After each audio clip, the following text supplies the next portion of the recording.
Moi, j'ai une question à vous poser. Pensez-vous que la pleine conscience vous a aidé? Oui, ça m'a vraiment aidé à mieux me concentrer pour des travaux scolaires. Quand vous faites la pleine conscience, pensez-vous à autre chose dans ce moment-là? Non, parce que moi, je pense pas à plus tard parce que ça me fait penser à maintenant. Puis, au lieu de penser à plus tard, parce que si je pensais à plus tard, ça pourrait tellement stresser, puis je serais déconcentrée, puis je pourrais pas faire pleine conscience. Moi, je pense pas à d'autres affaires. Moi, je suis concentrée dans ce que je fais, puis comme, ouais. Non, je pense pas à d'autres pensées parce que ça me relaxe, puis ça me fait concentrer sur le moment présent. Pensez-vous utiliser la pleine conscience dans votre vie de tous les jours, à la maison, dans vos sports, à l'école? Ouais, j'en ferais un test à l'école, ouais. Toi, madame, trouves-tu la pleine conscience vous a aidé? Moi, je trouve surtout que la pleine conscience vous aide pendant les évaluations. Vous êtes beaucoup plus calme, vous êtes plus concentré, puis surtout quand on ajoute le diffuseur, je me sens comme si il y a une meilleure ambiance dans la classe. Fait que je trouve qu'à ce moment-là, ça aide beaucoup. Puis les résultats des évaluations sont souvent bonnes. Donc j'assume que ça a peut-être un lien. Moi, ce que je comprends de la pleine conscience, c'est que tu es conscient de toi tout le temps. Comme tu peux être conscient ou tu peux être inconscient. D'habitude, on est inconscient ou semi-inconscient quand on dort la nuit. Hein?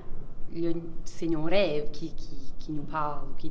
Ben, quand on est réveillé, on est conscient, on devrait être conscient de nos actions tout le temps.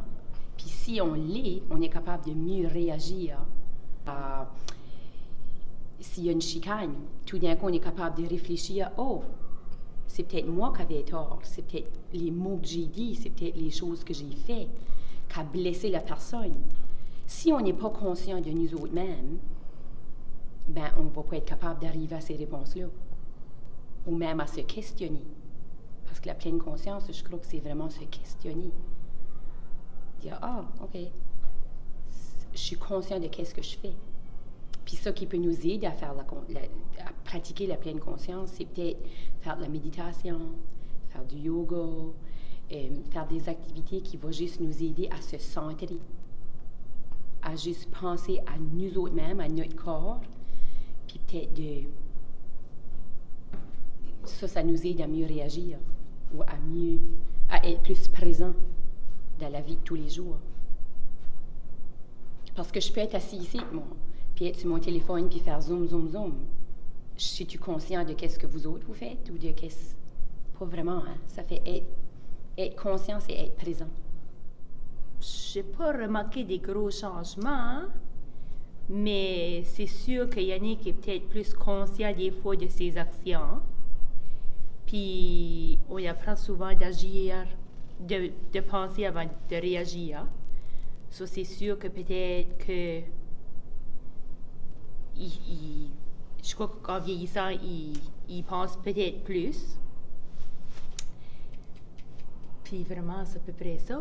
Pour dire j'ai remarqué des gros changements, c'est sûr que c'est des changements qui vont se faire graduellement. C'est pas quelque chose qui va se faire du jour au lendemain. Là. Ça fait que j'ai pas remarqué des gros changements en cours, hein, mais je suis sûre qu'avec le temps, que ça va le mettre plus conscient puis qu'il va probablement apprendre de ça. Que même s'il fait pas toujours les bonnes choses, au moins qu'il est conscient qu'il a pas fait les bonnes choses puis qu'il sait comment corriger ça.